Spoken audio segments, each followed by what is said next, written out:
une prouesse. Oui, merci de... Voilà, donc l'enregistrement est lancé, très bien. Merci beaucoup pour la remarque.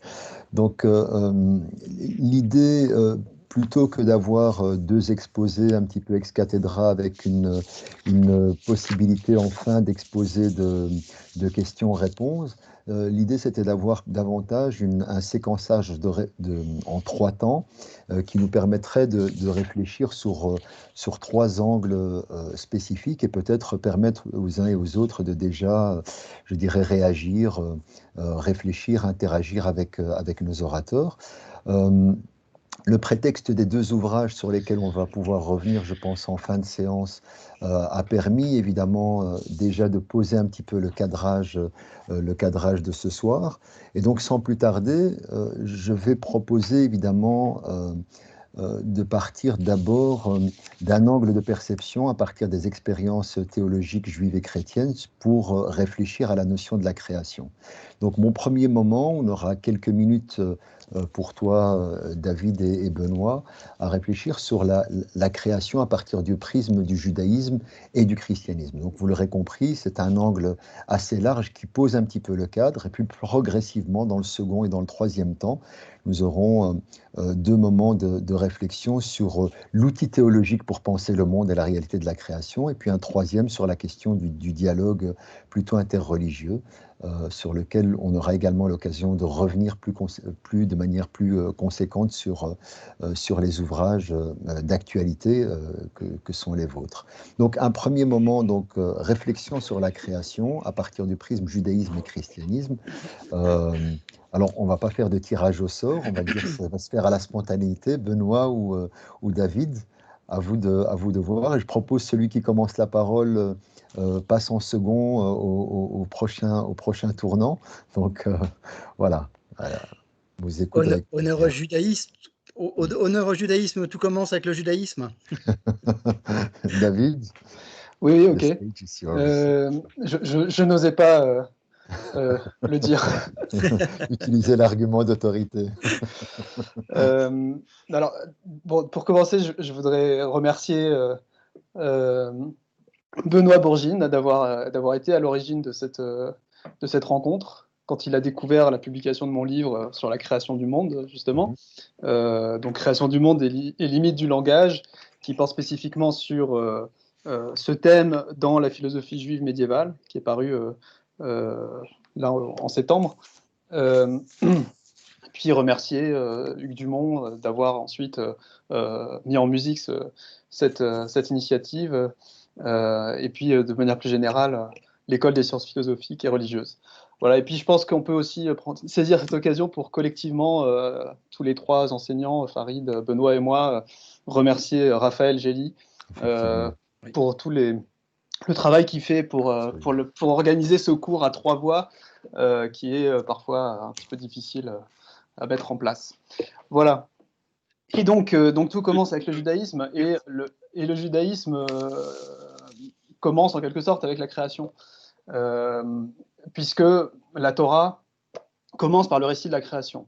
Et ce que je voudrais poser dans les quelques minutes que j'ai pour parler de judaïsme et création, on va dire judaïsme et création en 7 minutes. J'ai déjà mangé 1 minute et demie en faisant des remerciements. Donc ce que je voudrais poser, c'est deux choses. Donc la première chose, c'est que la tradition juive est assez ambivalente vis-à-vis de la question de la création, ou plutôt de la place de la question de la création, puisque d'un côté, comme je le disais à l'instant, tout commence avec elle, on l'a mise à l'honneur en ouvrant le livre par elle, et en même temps, elle est réservée dans le Talmud, plus précisément dans la Mishnah, qui est la première strate de la littérature rabbinique, qui a été compilée au IIe siècle après Jésus-Christ. Elle est réservée à un enseignement ésotérique. Ce qui fait que, donc il y a une Mishnah qui dit on n'enseigne pas le récit de la création, on n'explique pas le récit de la création à plus d'une personne à la fois. Ce qui fait que, étrangement, la littérature rabbinique classique en parle très peu de la création, n'en dit pas grand-chose. C'est une idée qui est admise, le monde a été créé, et non seulement il a été créé, mais il a été créé par la parole de Dieu. Donc ça, je pense que c'est vraiment l'idée centrale qui est mise en avant dans les quelques textes qui mentionnent simplement l'idée de création. Mais en même temps, on n'entre pas dans le détail à propos de ce sujet-là, qui est donc assigné au champ des secrets de la Torah. Et donc, ça fait partie du problème de la création, d'essayer de comprendre pourquoi on l'a assigné à cette place d'être un secret. Et donc ça a été donc notamment un des sujets sur lesquels j'ai essayé de travailler dans le livre.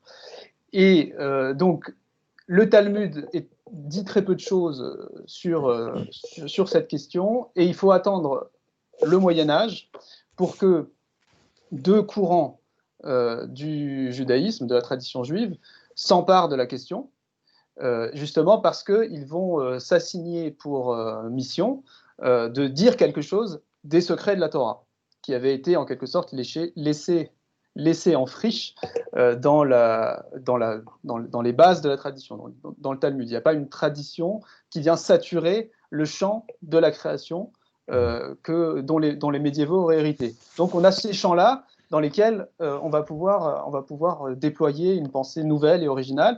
Et donc les deux champs en question, c'est la création d'une part et, disons, la nature de Dieu de l'autre, deux champs qui avaient été donc assignés à un enseignement ésotérique par le Talmud. Et les deux courants qui vont s'emparer de ces questions-là, c'est d'une part la philosophie médiévale, enfin, la philosophie qui fait son entrée dans la tradition juive au Moyen-Âge, avec des auteurs dont le plus célèbre, c'est Maïmonide, qui va aussi loin que de dire que le récit de la création du monde, c'est la physique, c'est-à-dire la physique aristotélicienne, c'est la science de la nature, en fait. Voilà, et donc, par ce geste-là, il introduit au cœur même de la Torah les sciences philosophiques.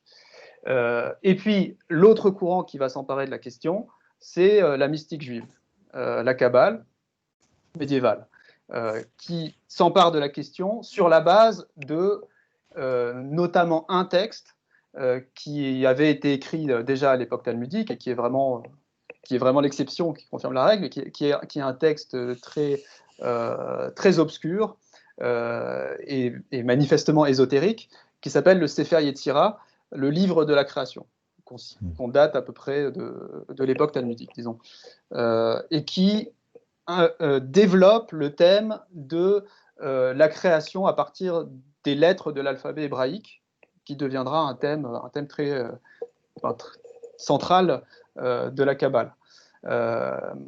Voilà, donc ambivalence de la tradition juive sur la question de la création, qui est une question donc première et centrale, et en même temps une question réservée à un enseignement ésotérique. Et donc la question étant, une des questions qu'il faut se poser, c'est pourquoi cette relégation dans le champ de l'ésotérisme. Et le deuxième point que je voulais dire donc, dans quelques minutes, c'est aborder la question de la création ex nihilo. Puisqu'il s'agit ce soir de mettre en débat judaïsme et christianisme autour de la question de la création, c'est très intéressant de remarquer que l'origine de cette notion de création ex nihilo, c'est-à-dire de création absolue, à partir de rien, avec un commencement absolu, un commencement du temps, etc., une création telle qu'avant elle, il n'y avait absolument rien, cette notion-là, il n'est pas du tout, et donc son origine est très débattue, et il n'est pas du tout évident qu'elle se trouve ni dans la Bible, ni dans le Talmud. Voilà, enfin, en tout cas, le texte biblique, contrairement à ce qu'on a l'habitude de penser, je parle de la Bible hébraïque, ne contient pas de manière évidente la notion de création absolue. On traduit souvent le premier verset de la Genèse, au commencement Dieu créa, comme s'il y avait eu un commencement absolu, mais cette traduction n'est pas du tout évidente, et on pourrait plutôt traduire au commencement de la création, il y avait déjà une terre informe et vide, le tohu et bohu, qui va ensuite être mis en forme par Dieu, etc. Le Talmud, lorsqu'il parle, dans les quelques passages où il parle de la création, il y a seulement un passage dans lequel on peut trouver une idée qui s'apparente à la création ex nihilo, Et les autres passages sont beaucoup plus, vont beaucoup plus dans le sens d'une création à partir de quelque chose de préexistant. Et donc, il semblerait que la notion de création ex nihilo soit plutôt, disons, une invention chrétienne. Quelque chose qui a été élaboré dans le cadre du christianisme et qui ensuite va voyager à travers l'islam et puis ensuite revenir vers le judaïsme. En tout cas, pour devenir progressivement un concept, une notion qui semble aller de soi lorsqu'on est monothéiste. Et donc, dans ce parcours-là, apparaît déjà l'élaboration commune en fait de notions théologiques ou de notions religieuses qui voyagent comme ça entre les différentes traditions et pas forcément dans l'ordre dans lequel on pense. Voilà. Et juste pour terminer, malgré le fait que cette notion va progressivement s'imposer comme étant une notion essentielle, eh ben, au Moyen-Âge encore, elle est très discutée. Et la question de savoir exactement comment ça s'est passé, qu'est-ce que ça signifie que le monde a été créé, est-ce que c'est à partir de rien ou pas, est-ce que c'est conséquent conceptuellement de dire ça, tout ça c'est encore totalement discuté et totalement ouvert. Voilà, Merci. je te donne la parole. Merci beaucoup pour déjà la prouesse de la gestion du temps. Hein, puis je passe directement, mais deux éléments essentiels très intéressants sur la question évidemment de l'ambivalence et la question de la création ex nihilo. Benoît, dans le temps. Oui. Alors, oui, pour rebondir sur ce que vient de dire David, moi je suis fasciné par cette idée de création parce que j'ai envie de revenir aux sources donc bibliques, mais tout en prétendant revenir aux sources bibliques, j'ai en fait un regard marqué par 2000 ans de christianisme. Et c'est un regard foncièrement chrétien. Alors, je trouve cette idée fascinante, cette idée de création. Pourquoi? Parce que d'abord, elle est d'origine religieuse. Hein, elle est née dans la religion d'Israël. Alors, parlons pas d'abord de création ex nihilo. Parlons du fait que Dieu, cet être puissant, transcendant, extérieur au monde, malgré tout, organise le monde. Hein. Bereshit bara Elohim, donc il ordonne le ciel et la terre.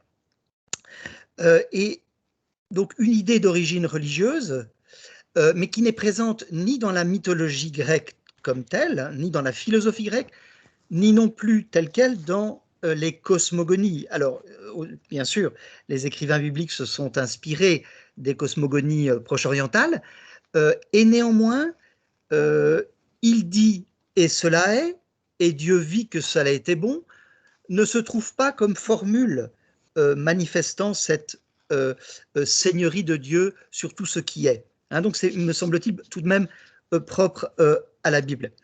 Alors, mais ce qu'il y a aussi, c'est de voir comment cette idée à l'intérieur de la Torah, des prophètes et des écrits, donc à l'intérieur des écritures juives, comment cette idée mûrit lentement et au fil de l'histoire et au fil aussi des crises que connaît le peuple. Alors c'est ça qui me semble fascinant dans la notion juive de révélation, c'est que Dieu s'y révèle au ras de ce qui arrive au peuple, au fil de l'histoire du peuple. Et en l'occurrence, c'est la crise de l'exil qui a mis en branle cette réflexion, hein, et qui vient d'abord de ce que les sages doivent réagir à la crise que consiste le fait que Juda est privé de temple, Juda n'a plus de roi, le peuple judéen a été déporté à Babylone au VIe siècle. Et comment réagir? Eh bien, il y a un sursaut théologique, il y a une réaction de la foi pour dire Dieu nous a punis pour nos fautes, on l'avait bien mérité, mais ne pensez pas que le Dieu des Babyloniens est plus fort que le Dieu d'Israël. Non, non, pas du tout. Et non seulement il n'est pas plus fort que le Dieu des Babyloniens, mais il est capable de vous faire vivre la fidélité tout en étant en exil. Et considérez donc, puisque vous n'avez pas de temple, hein, que puisque vous ne pouvez plus allumer les lumières du temple chaque soir pour l'office quotidien. Sachez que les étoiles dans le ciel sont dorénavant vos luminaires, où vous pouvez prier votre Dieu. Ce n'est plus le Dieu d'Israël, c'est le Dieu qui a fait le ciel et la terre. Donc, la crise de l'exil a représenté dans la tradition sacerdotale l'auteur du premier chapitre de la Genèse, finalement un mouvement d'universalisation. Et l'idée de création est née précisément de cette crise-là. Alors, oui, David a fait allusion à la différence de la liturgie juive et chrétienne, effectivement. Dans le deuxième livre des Maccabées, alors qui malgré tout était quand même un texte juif, hein, le deuxième livre des Maccabées, qui est un texte écrit à la fin du 1er siècle avant notre ère, en grec, attention, c'est le judaïsme hellénistique, et qui rapporte la persécution séleucide du début du 2e siècle avant notre ère. Donc ce deuxième livre des Maccabées, en réalité, en effet, mentionne la création ex nihilo.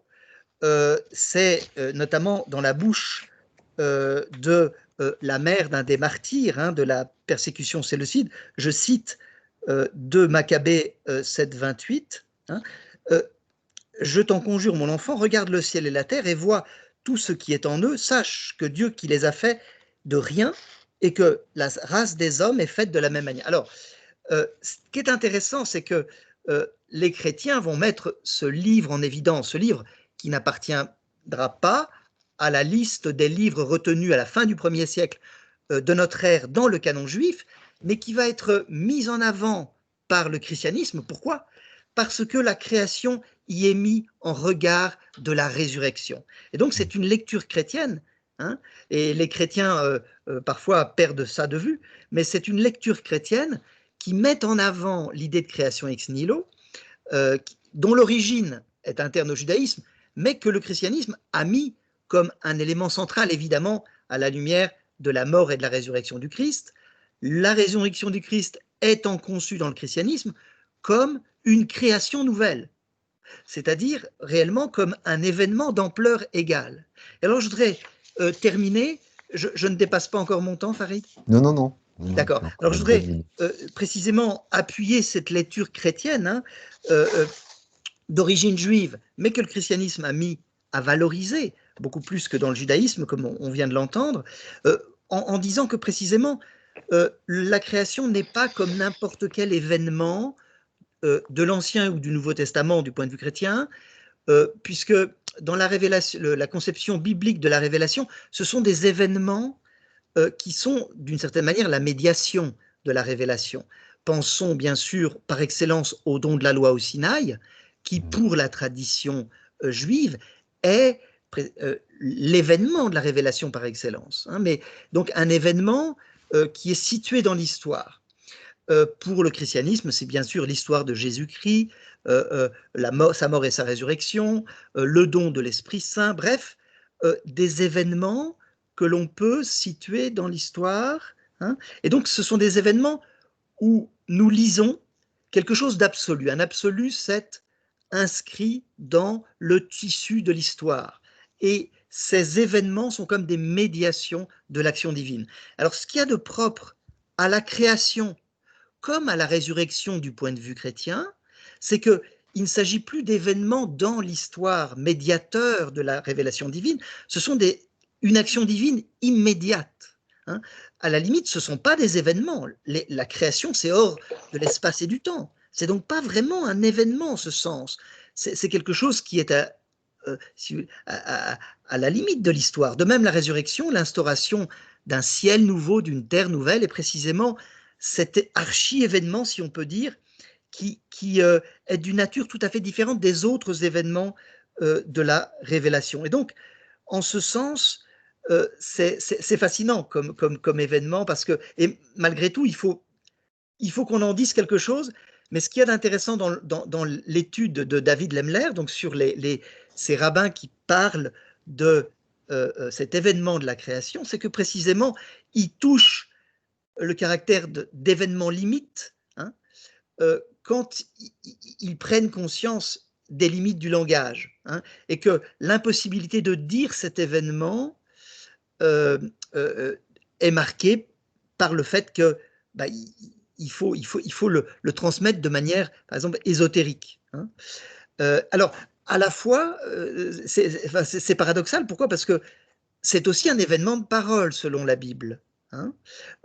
Donc, je disais, un événement où la toute-puissance de Dieu agit sans médiation, hein, et en même temps, c'est la parole qui en est le vecteur. Hein. Dieu dit, et il vit que cela était bon. Alors, ce qui est intéressant aussi, c'est de manifester dans la Bible et dans le texte de la Genèse, je trouve ça assez fascinant, c'est que c'est une puissance, mais qui est tout le contraire d'une puissance violente qui s'impose, qui fait la guerre, qui gagne la guerre. Non, c'est en fait une parole qui instaure des relations, hein, une parole qui est raison, interlocution qui s'adresse à ces créatures, hein, qui est connaissance, qui est échange.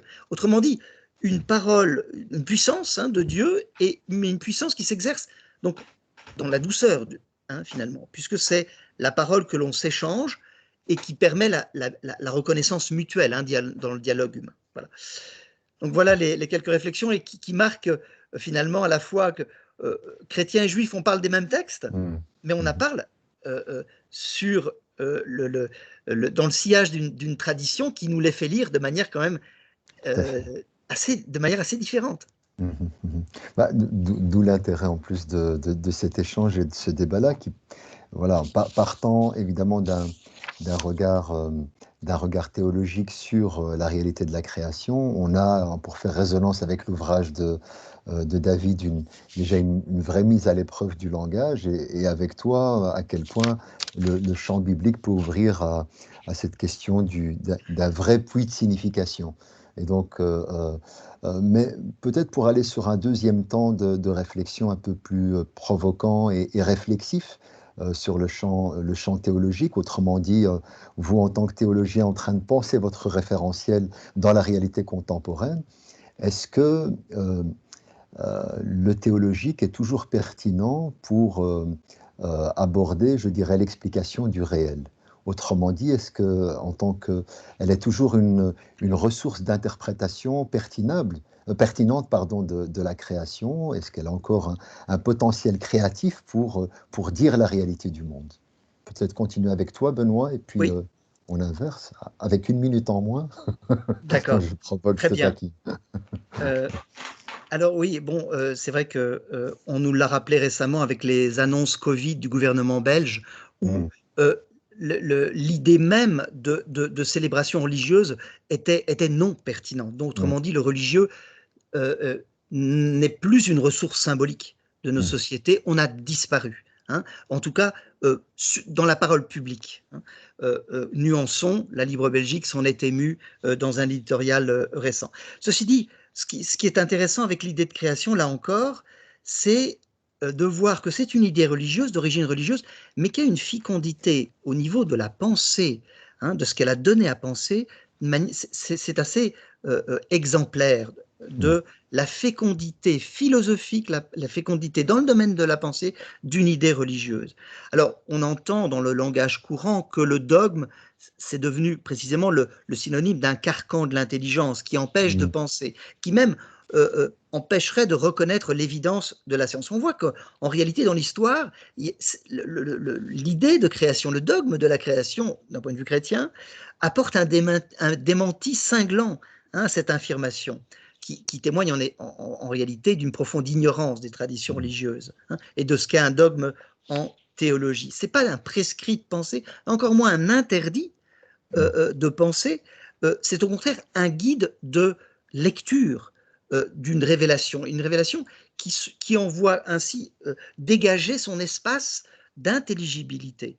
Et l'idée de création, voir comment elle a pu engendrer à chaque âge de la raison des traductions philosophiques. Alors, David l'envisage entre le Xe et le XVe siècle dans l'ère finalement islamique, hein, puisque ces juifs ont parlé dans une ère islamique puis occidentale, mais donc ce qui est frappant, c'est de voir aussi dans le christianisme comment à certains moments c'est plutôt à partir de Platon qu'on essaye de comprendre cette idée religieuse, et on essaie de lui donner une traduction philosophique, parfois à partir d'Aristote, et ça donne une variété réjouissante. Alors, ce qui est assez fameux dans le catholicisme, c'est de voir le contraste entre Vatican I et Vatican II. Vatican I, fin du XIXe siècle.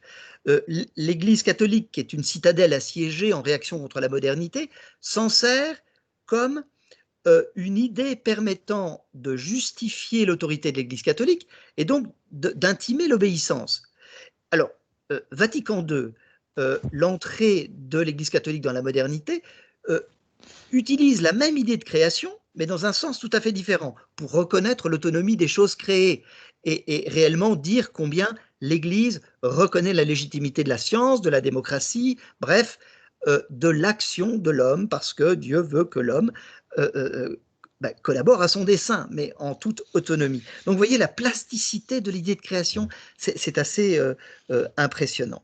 Alors bien sûr, il faudrait parler de toutes les synthèses, de toutes les élaborations auxquelles la création, l'idée religieuse de création a donné lieu. Et on peut peut-être s'interroger, de se demander, mais comment se fait-il que cette idée puisse être aussi féconde, hein? Alors, en lisant l'ouvrage de David, je suis frappé de, puisque c'est à Filigrane, à la librairie Filigrane, que j'ai découvert ce que David nous avait caché, avait produit en secret, hein, il y a quelques mois. J'ai été frappé, et peut-être, David, tu vas me corriger, mais finalement d'une actualité de ce que ces sages juifs ont pu élaborer. Et j'aimerais faire un lien entre le principe de Maïmonide. Alors, quel est le principe de Maïmonide tel que je l'ai compris? Donc, c'est-à-dire, il y a une césure entre ce qu'est une chose, sa nature. Là, il faut demander à la science pour répondre à la question. Donc, césure entre ce qu'est une chose et ce qui en constitue la genèse. Et éventuellement, Maïmonide laisse ouvert la question de l'avant inaccessible, de l'origine inconnue, hein, et donc la possibilité de la création. Et alors, ça me fait penser ce principe de Maïmonide qui finalement essaye de distinguer deux manières de parler du monde. Hein. Ça me rappelle l'exigence qui s'est faite jour dans le rapport entre foi et science, précisément de ne pas céder à un concordisme. Hein. Et on peut penser par exemple au principe de Stephen Jay Gould, hein, vous savez, le scientifique qui a parlé du principe du NOMA, No Overlapping Magisteria, c'est-à-dire qu'il faut vraiment scinder le point de vue scientifique sur le monde et le point de vue des croyants. Il faut distinguer pour ne pas penser qu'on pourrait rejoindre la même réalité sous deux discours différents. Hein.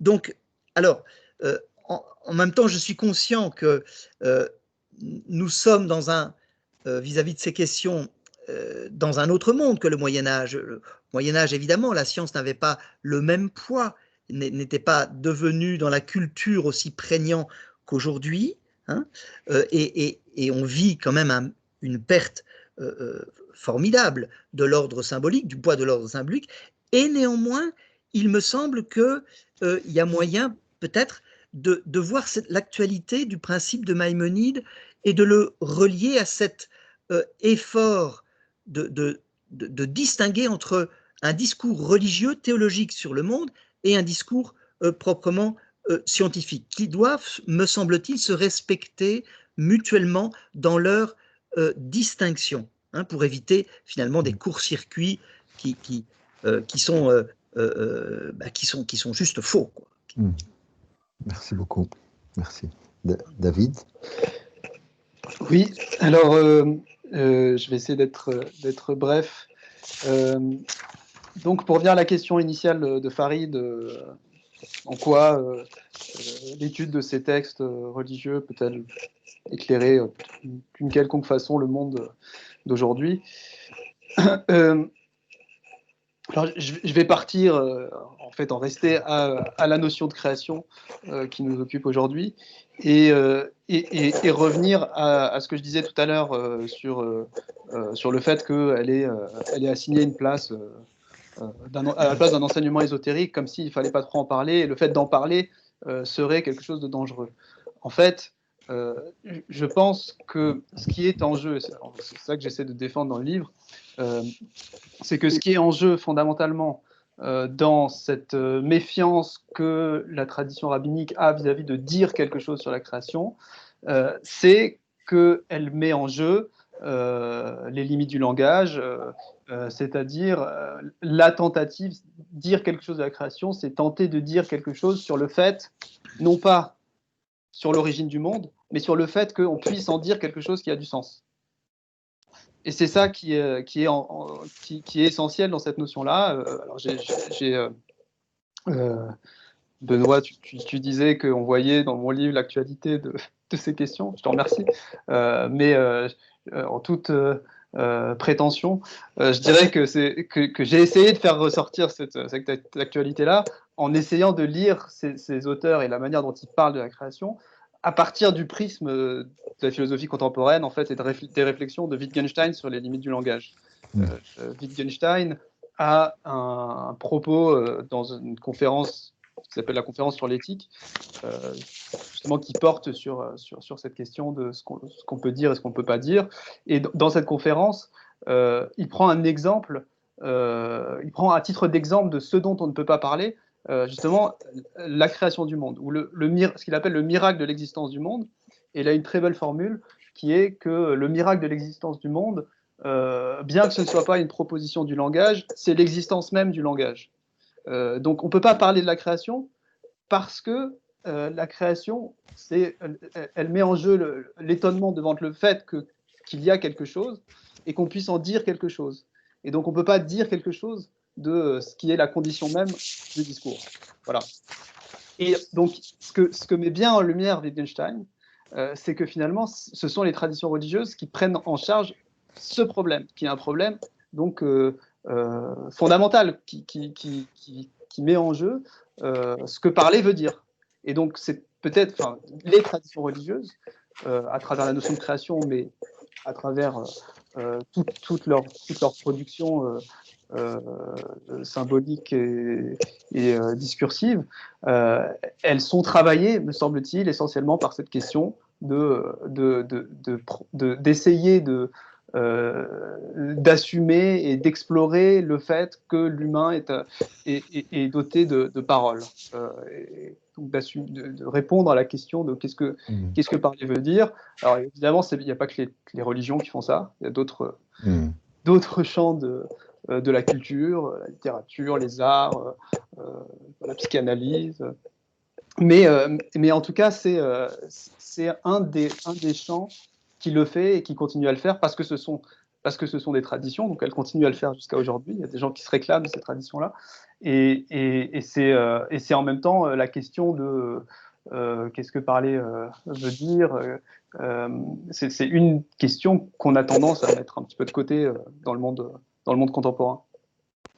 Merci beaucoup. Merci donc pour ces deux premiers moments importants. Je pense d'abord cette question du regard théologique sur la création et puis cette démarche réflexive de passer peut-être aussi sur la question, et ça prolonge déjà ce qui est engagé, du regard croisé, du regard sur l'autre, et notamment comment s'amorce notamment au travers d'un débat sur la création, le chantier du dialogue interreligieux, et peut-être qu'on peut l'amorcer entre vous, mais également en y engageant vos ouvrages, et donc faire aussi dialoguer vos livres en tant qu'auteur. Donc je rappelle simplement le titre de l'ouvrage de David, donc Création du monde et limites du langage, sur l'art d'écrire des philosophes juifs médiévaux, donc chez Vrin en 2020, et toi Benoît, donc Bible oblige, essai sur la théologie biblique, donc paru en 2019 chez Serre. Et donc je suis très content aussi parce que j'ai l'impression qu'on va pouvoir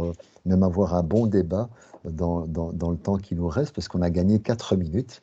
Donc voilà, on on peut y aller et n'hésitez pas donc à réagir les uns et les autres. Merci parce que je vois qu'on est vraiment nombreux. Donc n'hésitez pas à réagir s'il y a l'une ou l'autre question. Je vais déjà préparer donc le tour de table en écoutant d'abord nos amis dialoguer. Donc peut-être David ou Benoît, comme vous le souhaitez. David, je t'en prie. Ok. Oui, donc je disais tout à l'heure que la notion de création était un cas un petit peu d'école de cette d'un dialogue interreligieux qui s'est pas fait sur Zoom, mais par des textes interposés et par des transferts d'idées et par des modifications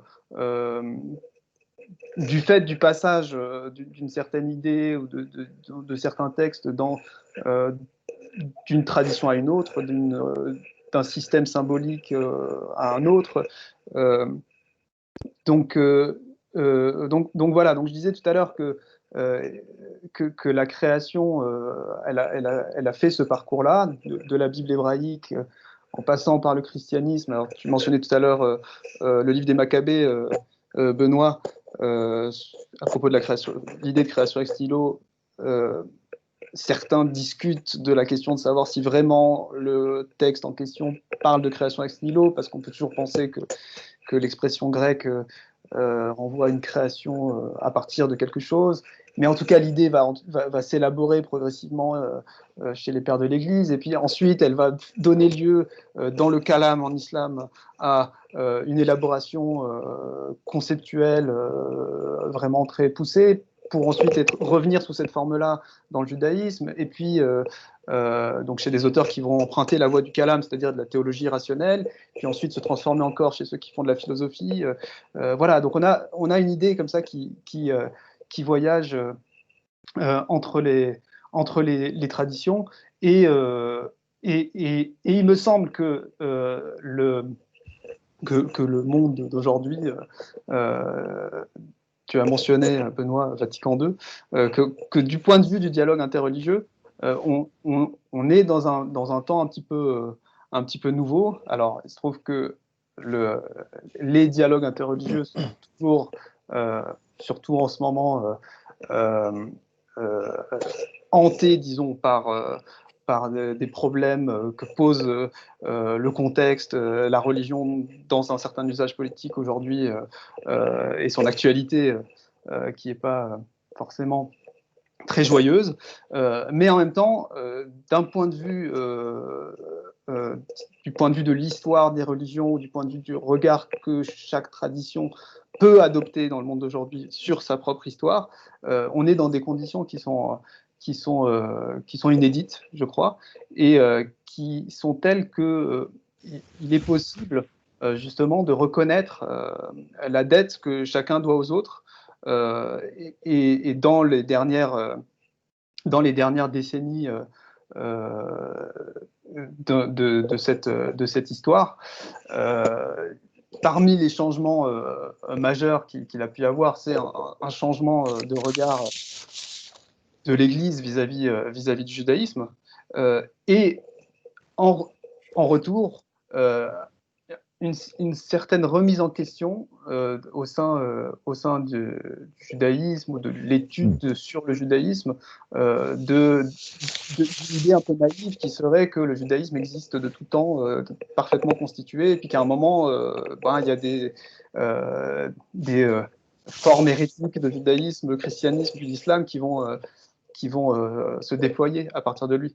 Les choses sont beaucoup plus complexes, et l'idée selon laquelle en fait le judaïsme et le christianisme sont nés, se sont développés parallèlement, est en train de prendre de plus en plus d'importance dans le regard qu'on peut avoir sur certains problèmes, certains textes, y compris dans la littérature talmudique. Enfin, dès le départ, quoi, les choses se construisent en dialogue, pas forcément dans un dialogue qui est toujours heureux, pacifié, souvent d'une manière polémique, mais voilà, ces discours religieux se construisent les uns en regard des autres, et voilà, il est possible aujourd'hui de le faire davantage, de le mettre davantage en lumière.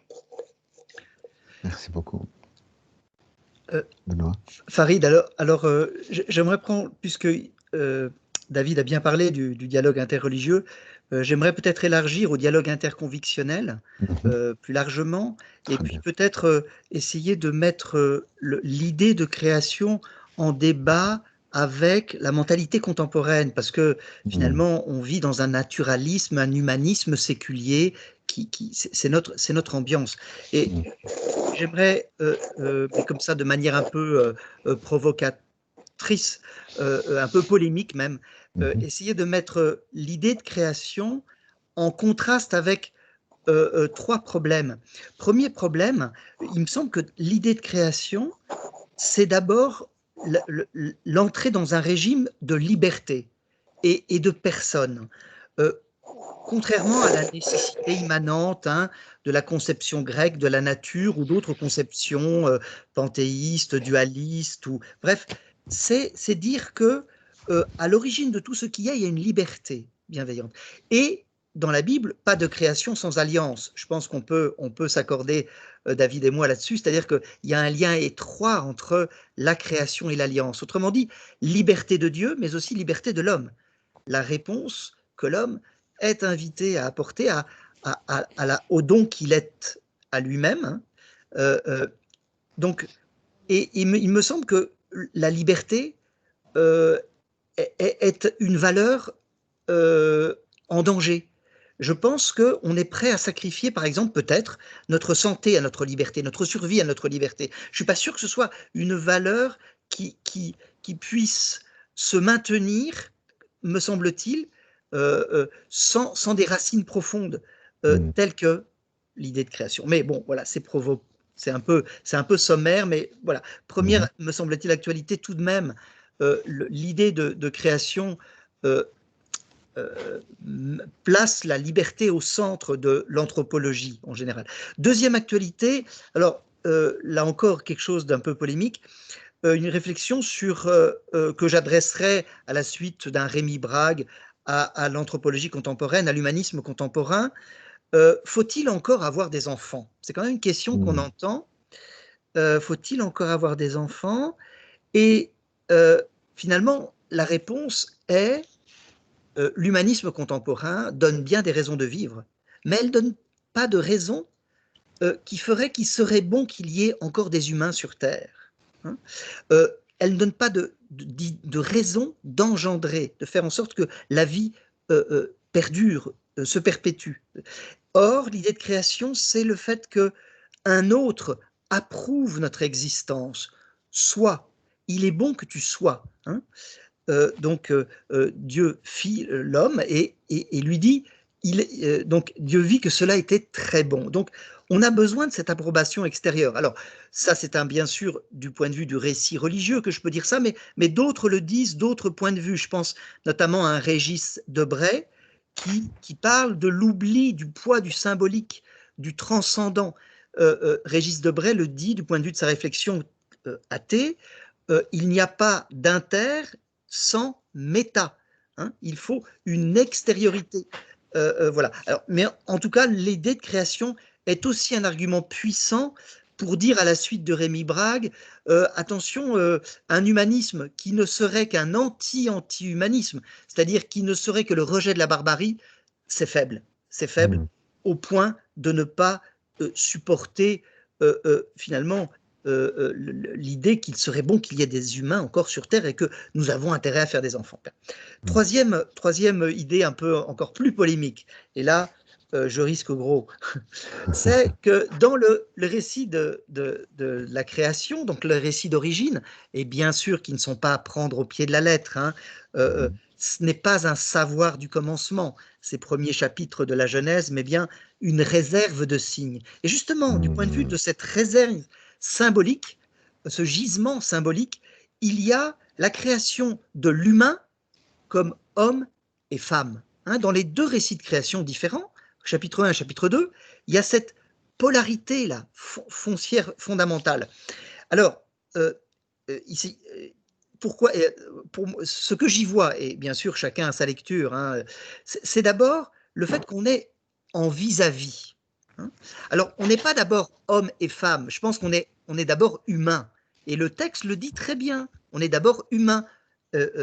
Donc, puis masculin, féminin. Autrement dit, on est plus foncièrement humain qu'on est ensuite masculin et féminin. Mais ce que je trouve tout à fait admirable, c'est le fait qu'on soit né pour la relation, structurellement conçu l'un vis-à-vis de l'autre. Et ça, au-delà même des deux polarités, masculin-féminin, je trouve que ça dit beaucoup sur l'anthropologie de relation, mais qui relativise peut-être les questions d'identité de genre. On ne peut pas absolutiser les questions d'identité de genre. Hein. En tout cas, sur l'horizon d'une identité reçue comme réponse à cette idée de création, cette révélation, où essentiellement, on se reçoit en vis-à-vis d'autrui. Et je trouve que c'est une idée forte, puissante, qui a son actualité. Merci beaucoup. David, tu souhaites en répondre, réagir à cette réserve de signes proposée notamment et les 3 points abordés? Je vais pas répondre sur les 3 points. Peut-être que on peut garder un peu de temps pour des questions du public, parce que je vois que le temps file. Mais évidemment, la notion de réserve de signes moi, ça me parle. Ouais, moi. Voilà, évidemment, elle me parle. Et en effet, la voie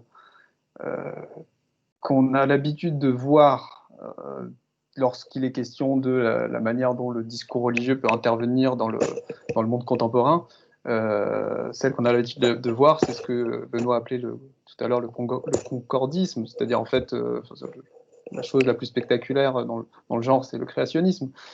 Donc, espèce d'idée que il faudrait naïvement prendre les textes religieux comme dépositaires d'une vérité scientifique, de type scientifique, objective sur le monde.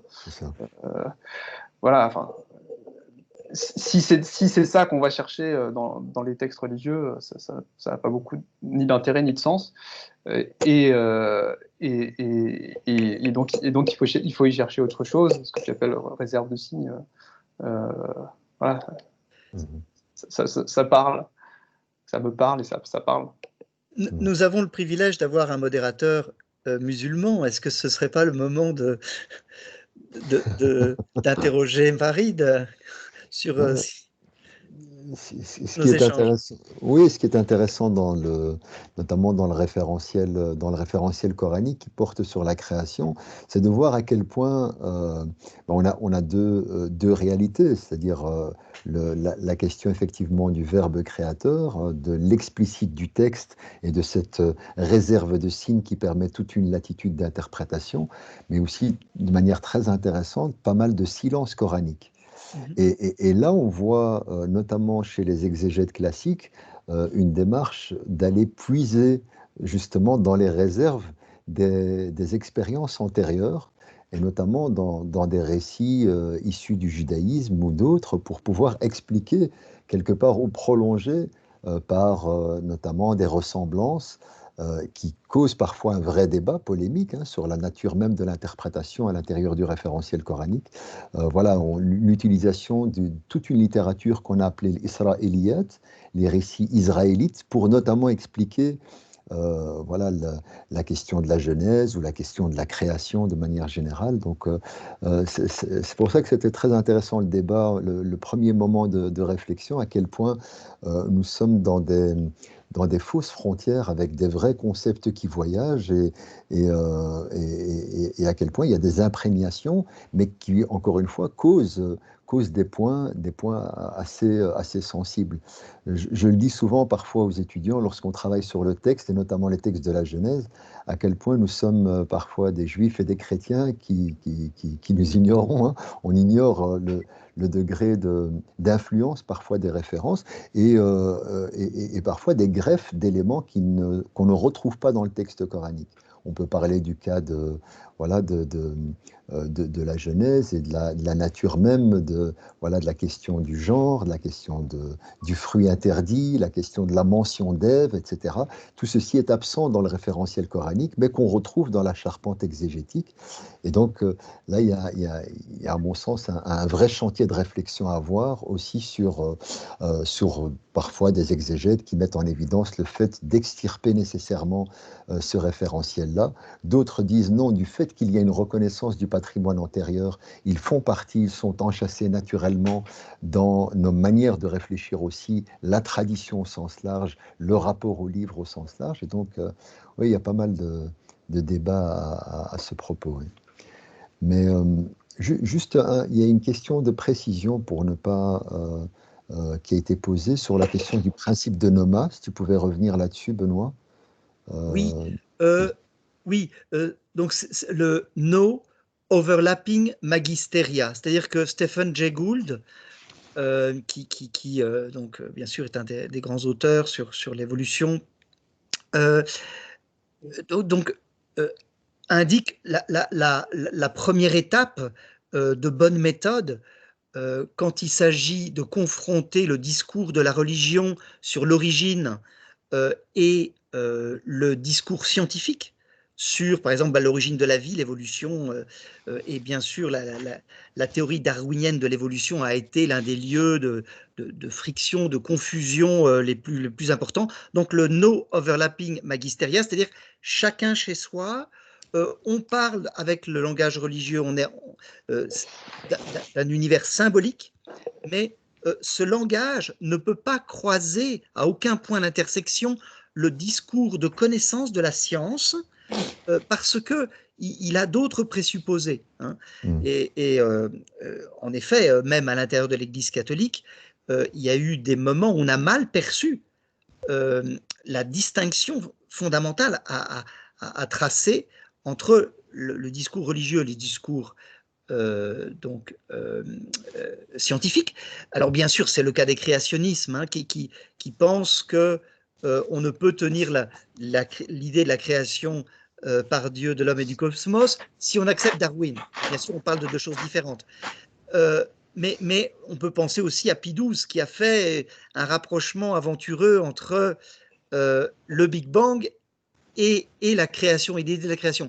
Et là, Georges Lemaître, Monseigneur Lemaître, l'ancien professeur de Louvain, l'auteur de la théorie de l'atome primitif, hein, donc le père du Big Bang, l'un des pères du Big Bang, a dit à Pie XII, attention, non, ça n'a rien à voir, le Big Bang et l'idée de création, c'est deux choses différentes. Ne confondons pas l'origine métaphysique et le commencement physique.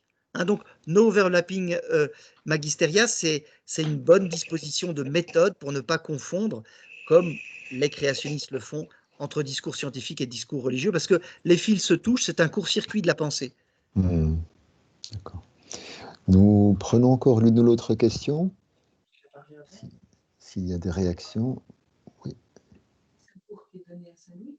De rien. Est-ce qu'il y a une autre réaction? De rien, c'est Marwan, merci à toi. Alors, j'ai cru voir une main levée. Oui, Hugues. Oui. Merci beaucoup à vous trois. Et coup de chapeau aussi à Raphaël Gély. Merci à David d'avoir rappelé l'importance de la présence de Raphaël pour la réussite de vos trilogues et de vos cours respectifs. Je voulais simplement poser une question sur l'enjeu que constitue le débat entre l'idée d'une création ex nihilo et l'idée d'une création qui, au fond, est essentiellement une recréation, séparation à partir d'un chaos existant, ou en tout cas de quelque chose qui préexiste. Est-ce que c'est un enjeu, bon, c'est un enjeu fondamental, d'après ce que j'ai pu lire dans l'ouvrage de David. En tout cas, c'est un enjeu dans les positions des uns et des autres que tu examines. Mais aujourd'hui, théologiquement, est-ce que c'est un enjeu, je veux dire, alors sans tomber dans le concordisme, c'est quand même plus facile de travailler sur la création dans une sorte de continuité ou une recréation que l'idée de création ex nihilo. Mais voilà, je ne sais pas ce que vous en pensez. Donc, effectivement, enfin, une des choses que j'essaie d'interroger, moi, dans le livre, c'est à quel moment et pourquoi cette idée de création absolue devient une espèce de dogme. Et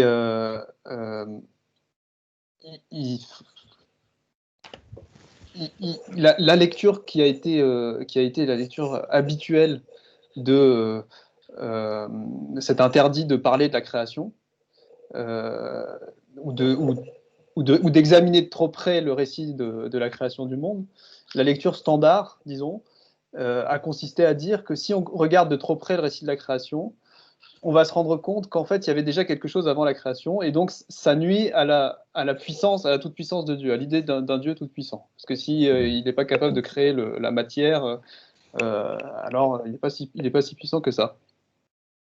Voilà. Et donc, c'est à la lumière de cette problématique-là qu'on a examiné les différentes positions qui ont pu être exprimées par des auteurs médiévaux. Donc, en fait, dans le livre que j'ai écrit, il est question d'auteurs qui, pour certains, disent ouvertement qu'en fait, le monde a été créé à partir d'un matériau préalable, d'autres qui disent évidemment que le monde a été créé ex nihilo, d'autres qui ont des positions très, très ambivalentes et très ambiguës, comme Maïmonide, chez qui on pourrait lire une chose et son contraire, et puis d'autres qui vont dire que le monde ne cesse d'être créé et détruit dans une infinité de chaînes de destruction et de construction et de création. Ce que j'ai essayé de défendre dans le livre, c'est que, en fait, ce qui se joue dans ces différentes variantes autour de l'idée de création, c'est à chaque fois les impasses dans lesquelles on tombe lorsqu'on essaye de dire la signifiance même du langage. On va être toujours conduit à introduire du déjà là quand on essaye de parler de l'avènement de quelque chose qui fait sens, parce que le fait même de parler suppose qu'il y ait quelque chose dont on parle. Voilà. Et alors, pour revenir à la question de « et maintenant, aujourd'hui, comment ça se passe ?» pour ce qui est du judaïsme, j'ai l'impression, je voudrais faire une étude précise sur le sujet de quel est le discours commun sur la création aujourd'hui. J'ai l'impression qu'il n'y en a pas tellement, en fait. C'est-à-dire que, en tout cas, la question sur la création, le discours sur la création qui va pouvoir être tenu dans les discours religieux sur cette question, va pas tellement s'intéresser à la doctrine de comment ça s'est passé. C'est plus, effectivement, l'idée de création qui va être mise en avant, et l'idée d'une création par le langage, sans forcément se soucier de savoir, voilà. Et par ailleurs, je pense qu'on on est plus à même d'accepter cette idée que peut-être, oui, il y a eu quelque chose avant, et c'est pas forcément grave, ça nuit pas forcément à la toute-puissance de Dieu, parce que ce qui est essentiel, c'est l'avènement d'un monde qui fasse sens, quoi. C'est l'avènement du sens au milieu du non-sens. Merci beaucoup, c'est exactement ma théologie, mais je n'ai aucune autorité, Benoît. Moi, je n'ai pas d'autorité, mais ce n'est pas ma théologie. Parce qu'il me semble que la création ex nihilo, enfin en tout cas dans la pensée théologique chrétienne en effet, s'est développée, alors avec des traductions philosophiques très différentes. Avec Augustin, c'est le néoplatonisme, avec Thomas d'Aquin, c'est Aristote, même si Thomas d'Aquin parle de l'idée de création à partir de la causalité aristotélicienne et de la participation platonicienne. Mais ce qui est remarquable chez lui, c'est le fait que précisément il y a l'idée, typiquement chrétienne, de l'immanence de Dieu à sa création. Donc bien sûr, avec la résurrection du Christ, l'incarnation du Christ, la résurrection du Christ, il y a une sensibilité typiquement chrétienne de la présence de Dieu à sa création, une transcendance, immanence. Aujourd'hui, on parle de panenthéisme, donc immanence, transcendance de Dieu à sa création, au sens où quand Thomas d'Aquin parle précisément de cette causalité divine, cette participation des créatures à l'être de Dieu, oui, à l'être de Dieu, on voit que la création ne porte pas seulement sur la manière dont le monde est, mais sur son acte d'être. Autrement dit, l'acte d'être de toute créature a pour origine Dieu. Et donc ici, là, finalement, c'est une réponse avec Thomas d'Aquin, une réponse philosophique, une traduction philosophique de l'idée de création, et en même temps une réponse philosophique à l'idée pourquoi y a-t-il quelque chose plutôt que rien? Parce que d'une certaine manière, on peut dire que la création est une idée religieuse qui trouve des traductions philosophiques, mais d'autre part, on peut dire que l'idée de création, l'idée théologique de création, répond à la questionnement philosophique, métaphysique radical. Pourquoi y a-t-il quelque chose plutôt que rien? Et là, la réponse chrétienne, elle est dans le Dieu qui a fait le ciel et la terre, dans le Dieu qui a ramené Jésus d'entre les morts, puisque Romains 4, 17, pour Paul, le Dieu d'Abraham, c'est celui qui a rappelé qui a appelé l'être au milieu du néant et qui a ramené Jésus d'entre les morts. Donc il y a un parallèle entre précisément la puissance de Dieu, et il n'est pas, si on a cette conception de la transcendance divine, il n'est pas imaginable de penser qu'une autre puissance ou qu'une matière préexistante dont Dieu ne serait pas l'origine. C'est en tout cas l'idée de la toute-puissance de Dieu, dans le credo « Je crois en Dieu, le Père Tout-Puissant, Créateur du ciel et de la terre », c'est l'idée de la toute-puissance de Dieu qui s'est développée dans le christianisme. Alors, de manière, là encore, évolutive, Justin ne tient pas, au IIe siècle, ne tient pas la création ex nihilo, mais on peut penser que dès Irénée, IIe siècle, il y a déjà une première expression assez nette de la création ex nihilo, et donc finalement, la pensée théologique chrétienne s'est élaborée sur ce parallèle création-résurrection. C'est en tout cas ma lecture de cette tradition. Merci beaucoup, Sylvia. Une fraction de seconde. Quel est l'intérêt d'associer Dieu au chaos?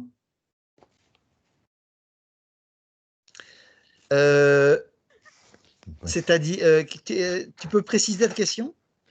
Mais le Dieu qui me parle est le Dieu qui, c'est le thème création et séparation, le livre de Beauchamp. Enfin, il y a la parole qui met de l'ordre, la parole qui classe, la parole qui nous fait sortir du chaos. C'est ça, oui, la création. Alors, ce qu'il y a avant, si c'est le chaos, je ne vois pas bien l'intérêt de l'associer à Dieu. Mais je dirais que le chaos, donc précisément, le chapitre 1er de la Genèse n'est pas un savoir du commencement. C'est pas comme ça que ça s'est passé. Le premier chapitre de la Genèse, il ne faut pas y voir, me semble-t-il, donc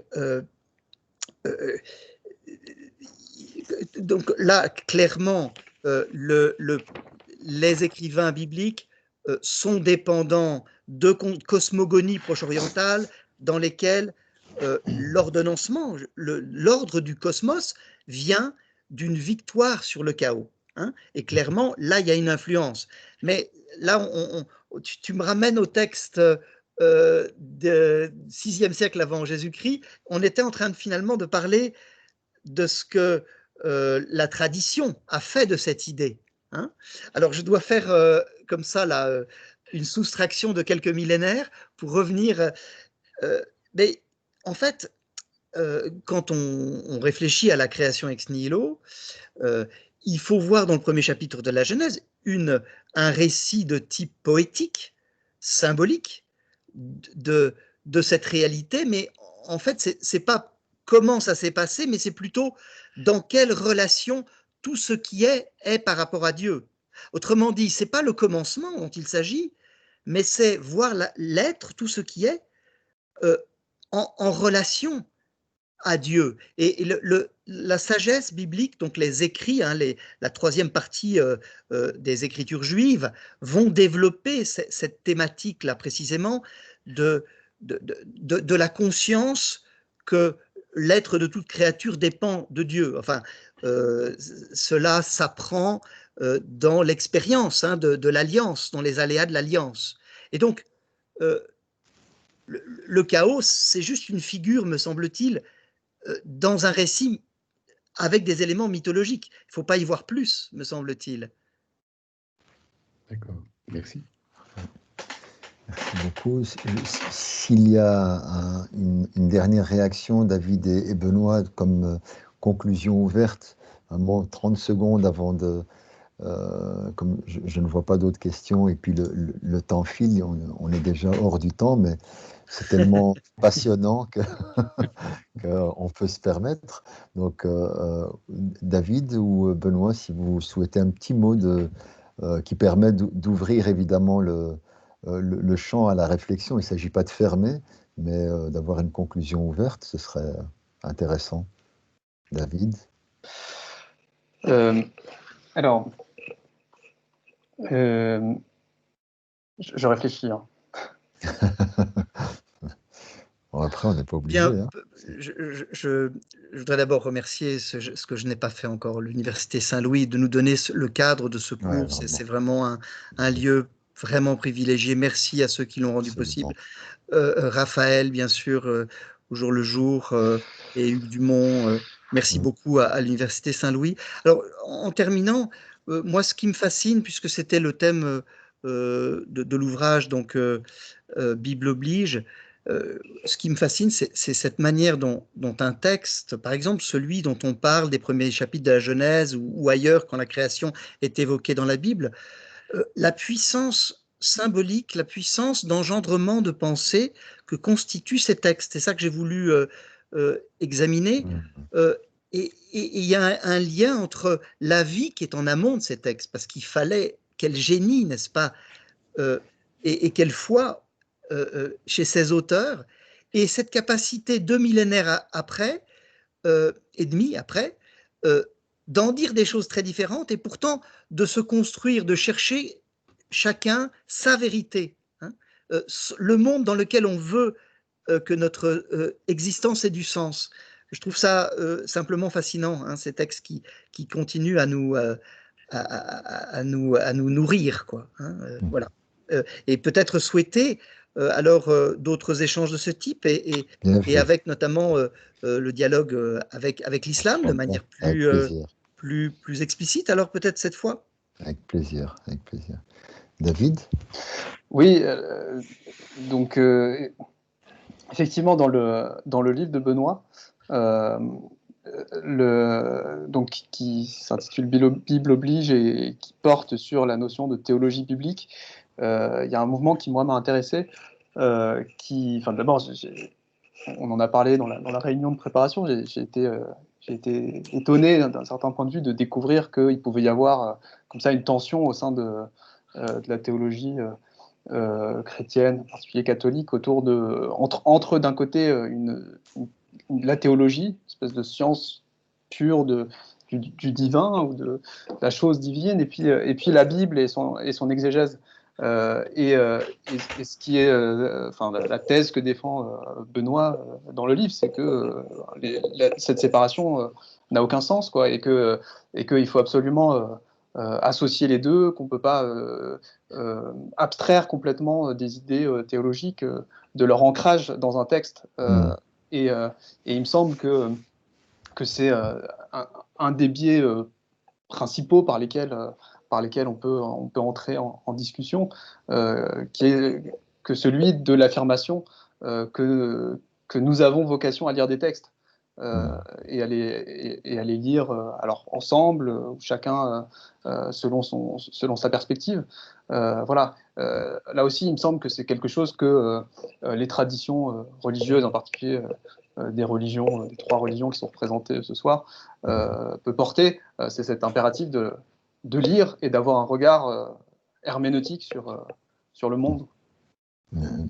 Absolument. C'était dans l'expérience que nous avions amorcée à l'époque avec David Meyer, avant qu'il s'éloigne vers des horizons lointains au Canada. On avait effectivement mis sur pied un moment une yeshiva medrasa, donc une maison d'études de textes talmudiques et coraniques, pour être effectivement les mains dans le cambouis, dans la réalité du texte, et puis d'opérer par des approches thématiques un dialogue intertextuel comme ceci, pour aller vers un polissage, et je reprends le terme que tu utilises, de réfléchir à cette réserve de signes, ce qu'elle peut produire, ce qu'elle peut générer, et faire et mettre effectivement en dialogue.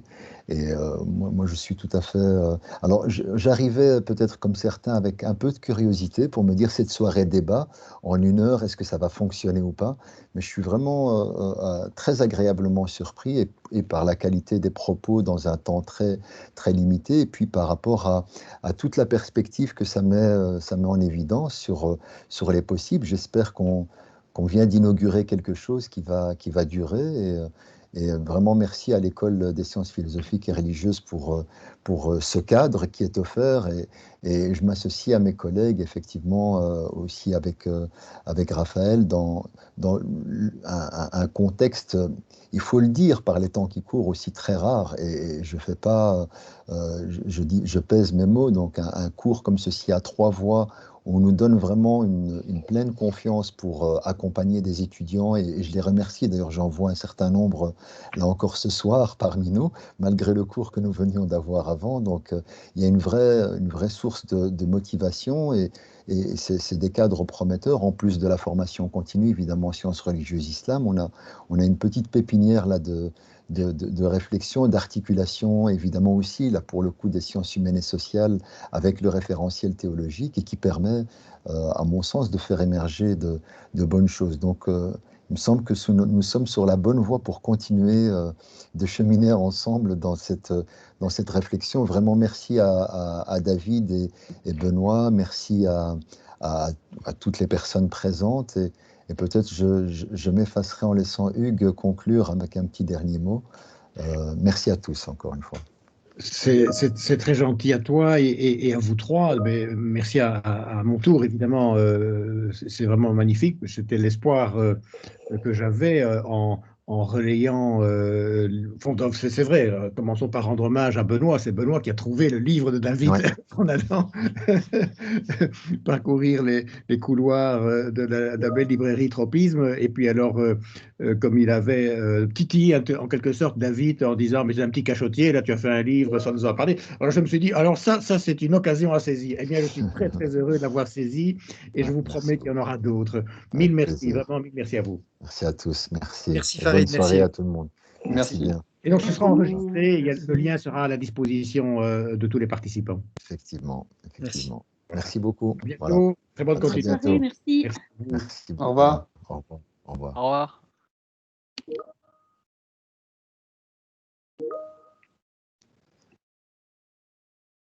revoir.